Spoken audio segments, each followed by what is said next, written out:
Wouldn't it be great if you could ask your data anything at any time? Like, how are sales this quarter? How's the new marketing campaign performing? What does the overall health of the company look like? And actually get answers right away with charts and graphics and actionable information. You can with Domo's AI and data products platform. Domo lets you channel AI and data quickly, securely, and innovatively to deliver measurable insights wherever and whenever you need them. Anyone on your team can use Domo to easily prepare, analyze, visualize, automate, and distribute data, all amplified by AI. Domo goes beyond productivity. It's designed to transform your processes, helping you make smarter and faster decisions and drive real growth. All powered by Domo's trust, flexibility, and years of expertise in data and AI innovation.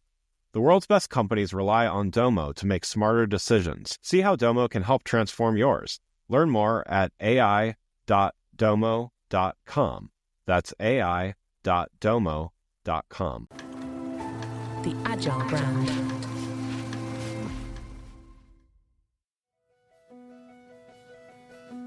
Welcome to Season 6 of the Agile Brand, where we discuss marketing technology and customer experience trends, insights, and ideas with enterprise and technology platform leaders.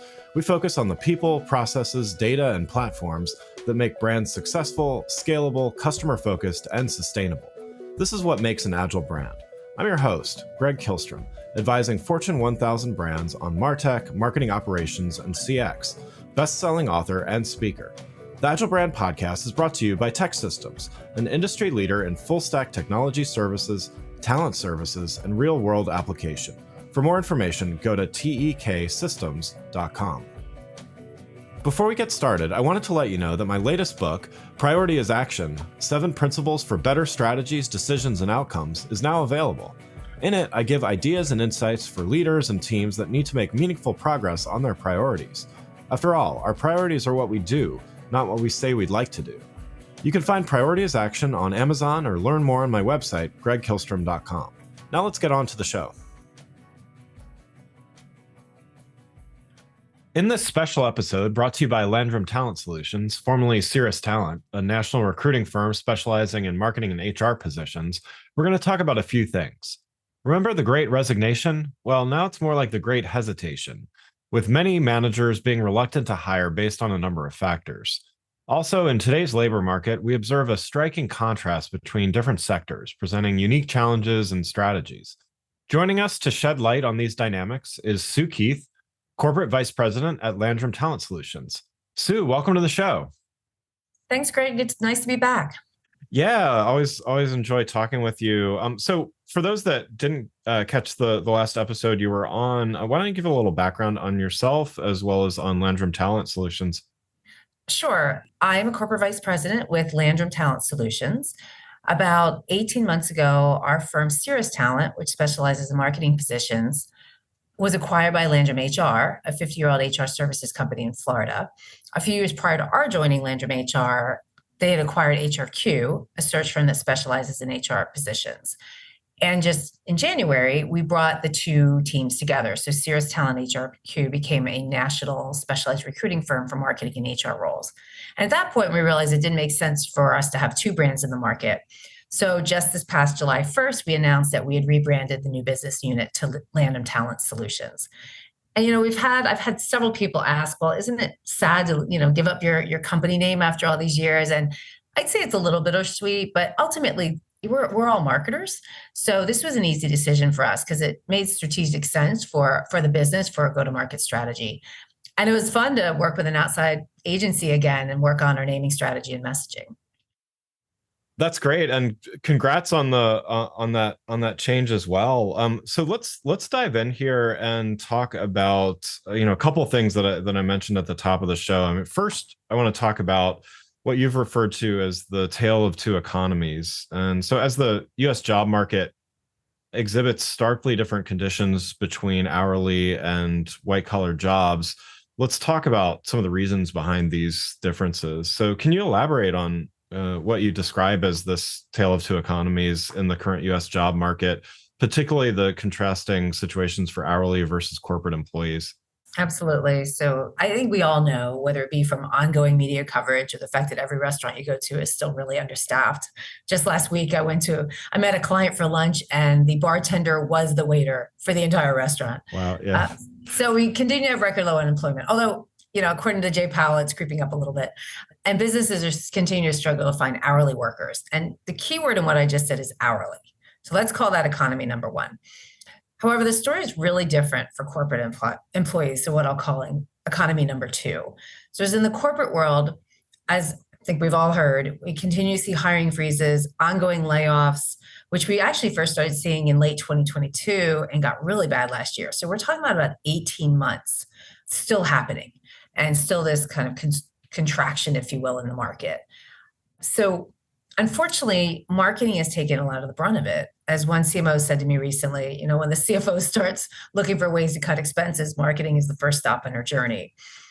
And sadly, I can't say the number of really talented marketers our team meets every day who can't find a job. It's been months, and they apply for jobs and they see there's 500 other their friends also applying for the same job. And so it's been a really tough environment, and a prolonged tough environment for job seekers.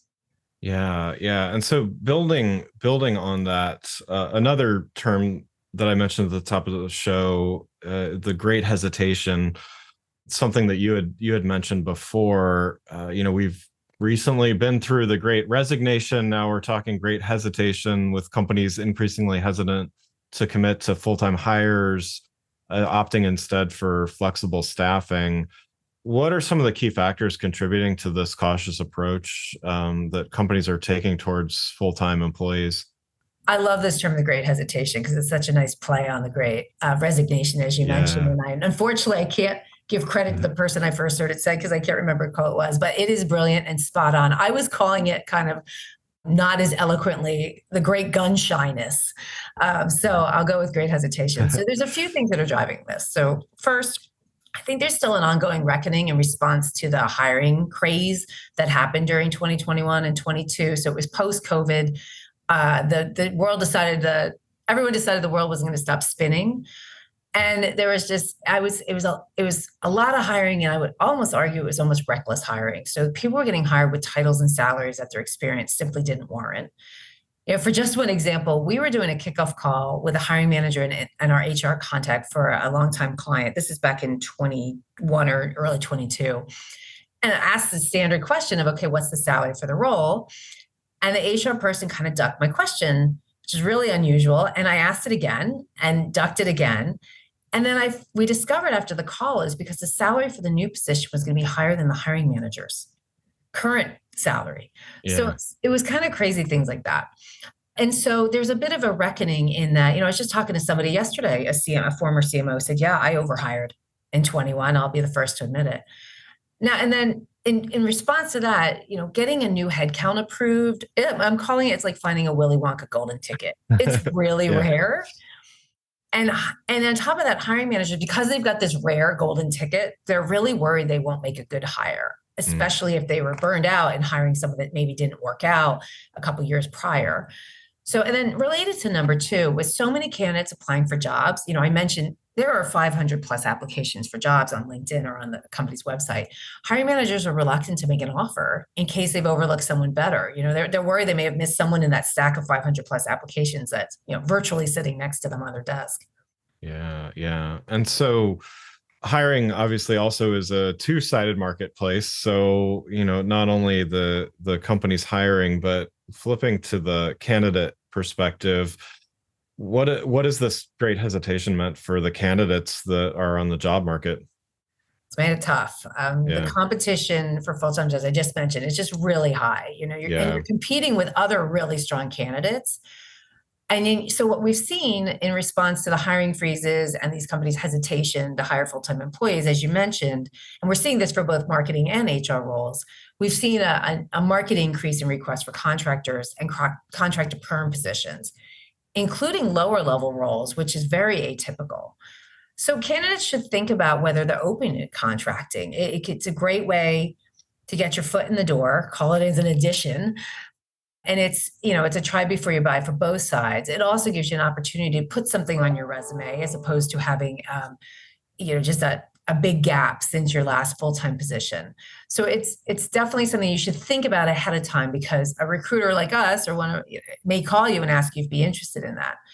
We've also seen, I think everyone's seen the rise in the popularity of the term fractional, whether it be fractional CMO, CFO, CRO.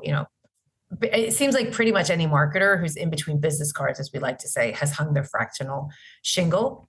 And then one more thing that the candidates should be ready for: the Great Hesitation, as we're calling it, has caused the hiring process to be extended for both contractors and full-time candidates, with numerous rounds of interviews that can take weeks, if not more.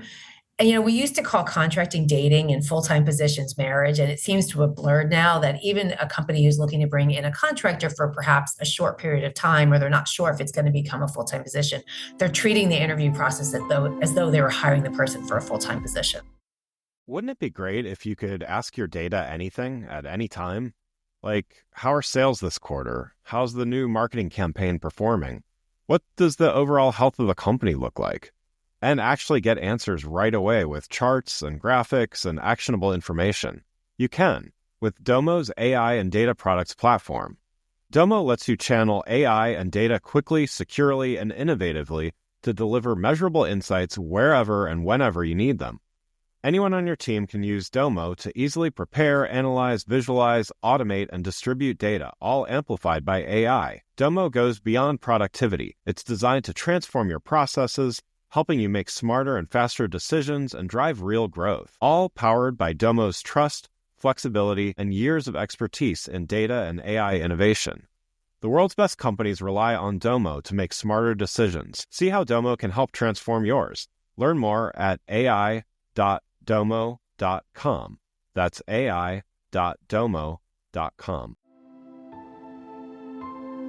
And so, kind of what you're mentioning is, it's not only beneficial to the hiring company, but it can also be beneficial to the candidate, right? I mean, because everyone's, is it great hesitation kind of on both sides? In other words, as far as like candidates almost preferring being contractors to start as well, to kind of test the job?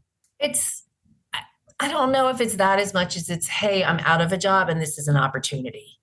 I will say, if you want to apply the Great Hesitation to candidates, if you have a job, if you're currently employed, you are very unlikely going to leave to take what I'll call a maybe job, which is a contract to perm position, because there's just no guarantees. So you're not going to leave something that's safe, or at least relatively safe these days, for a contract position. And there's a lot of folks also not being willing to change from their current full-time job to another full-time job, just because they've seen where they are is safe and known, and moving to a new company is not as safe. And, I've talked to a lot of marketers who move to a new company just to be laid off a couple months later.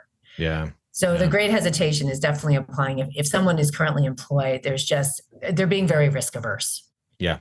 Yeah, makes sense. And so, building on that, I mean, with the increase from the hiring side, increase in requests for contractors and fractional, you've mentioned some of the reasons here, but even for fairly extensive and very visible roles, why are companies more comfortable with this than they have been in the past?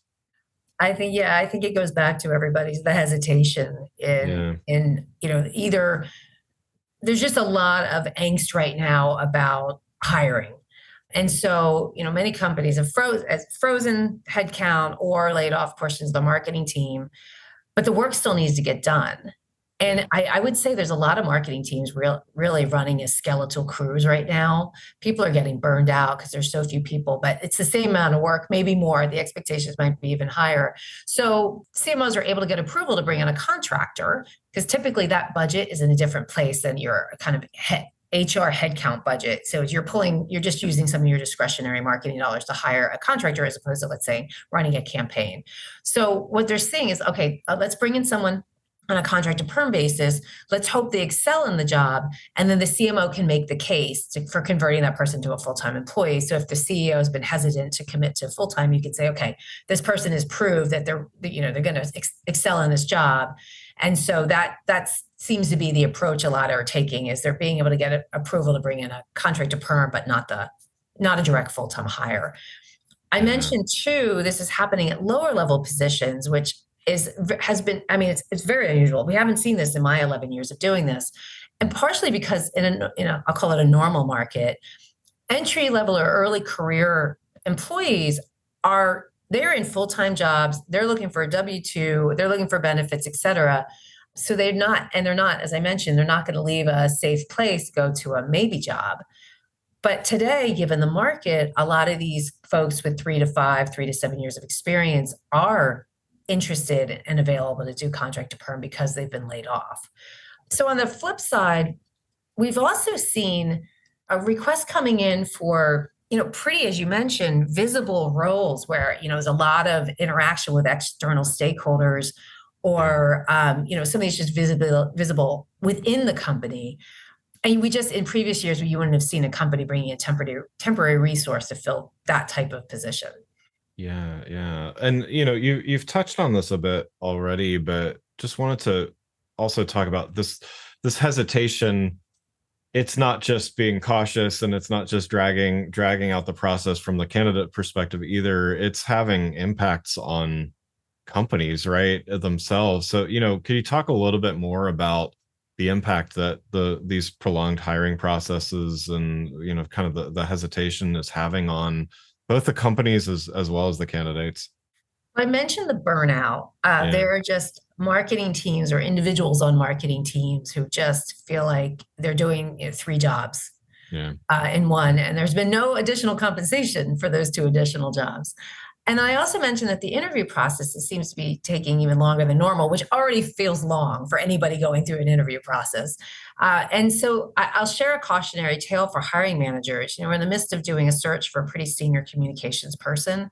And we found some of the hiring manager loved her team, the panel interview loved her, the CEO loved her, but the interview process took really long. And by the time they extended our candidate the offer, things had evolved at her current company. She'd really started rethinking her client's commitment to the job because it was taking so long. And so despite the offer from our client being more money and better benefits, she ultimately declined the offer. And so there's another thing too for HR hiring managers, to consider, which may have played a role in the story I just told you. And it's what goes back to what we just talked about. Candidates who are employed are staying put. Yeah. They're reluctant to make the move to the unknown. So in this case, our candidate wasn't unhappy where she was. She was this was a really nice opportunity for her. But in the end, it was safer for her to stay where she was, despite a nice offer.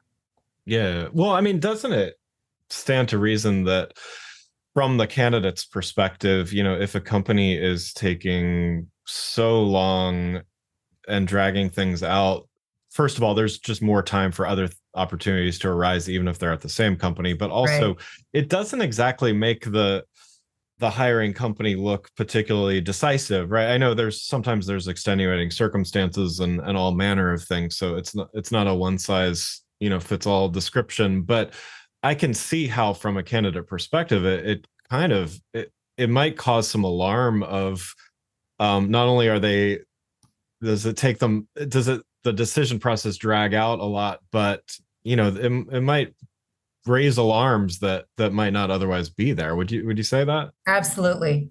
Yeah. And I think that's what played a factor in the story I just told. If you think, well, they can't make a decision, then how serious are they about the role? Yeah. And then you start thinking, well, maybe they're talking to somebody else. Right. And so maybe I don't have this locked in. Yeah. And so now maybe I'm going to, it's just like, there's so many things that can go through a candidate. I mean, we're all human, and a candidate, if you don't have information, you're going to you're going to fill in the gaps with your own assumptions. Yeah. And so we try to do our best to, manage our candidates through the process. But yeah, it definitely can cause a question about, okay, is the company serious about the role? Does my future boss actually have decision-making authority here? Right. And it just can raise a bunch of pink flags. Yeah, definitely. Well, Sue, it's always great to have you on the show and love to hear your perspective on where things are at. One last question for you before we wrap up.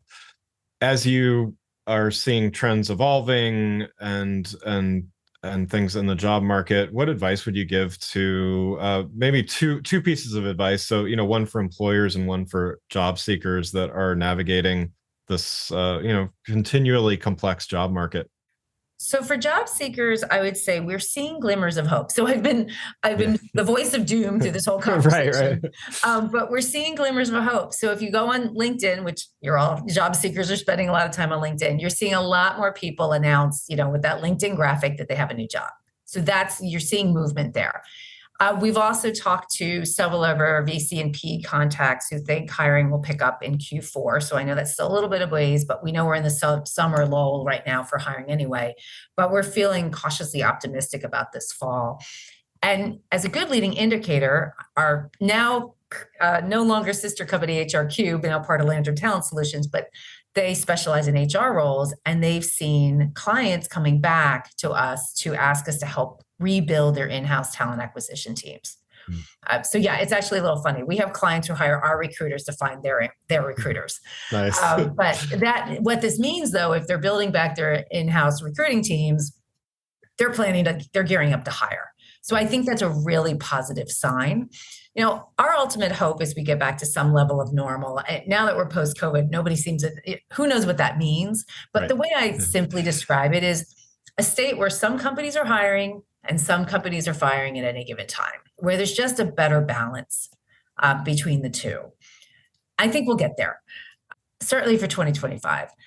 And then the final thing I said, you said advice for hiring managers. Here's what I'd like to say. Please treat your candidates with dignity and respect. There's a human behind every resume, and that can sometimes get forgotten in the fray of interviewing a lot of people. So just make sure everybody is treated with dignity and respect, and they get some sort of closure, whether it be just a simple, we've gone a different direction or something, but just something that doesn't leave them hanging. Because being on the job market is a really, really let's just put it this way, nobody wants to be in between jobs. Yeah, definitely. No, that's great advice. Well, again, I'd like to thank Sue Keith, Corporate Vice President at Landrum Talent Solutions, for joining the show. You can learn more about Sue and Landrum Talent Solutions by following the links in the show notes.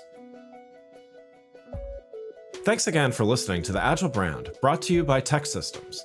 If you enjoyed the show, please take a minute to subscribe and leave us a rating so that others can find the show more easily. You can access more episodes of the show at www.gregkillstrom.com. That's GregKihlstrom.com. While you're there, check out my series of best-selling Agile Brand guides, covering a wide variety of marketing technology topics, or you can search for Greg Kihlstrom on Amazon. The Agile Brand is produced by Missing Link, a Latina-owned, strategy-driven, creatively fueled production co-op. From ideation to creation, they craft human connections through intelligent, engaging, and informative content. Until next time, stay agile. The Agile Brand.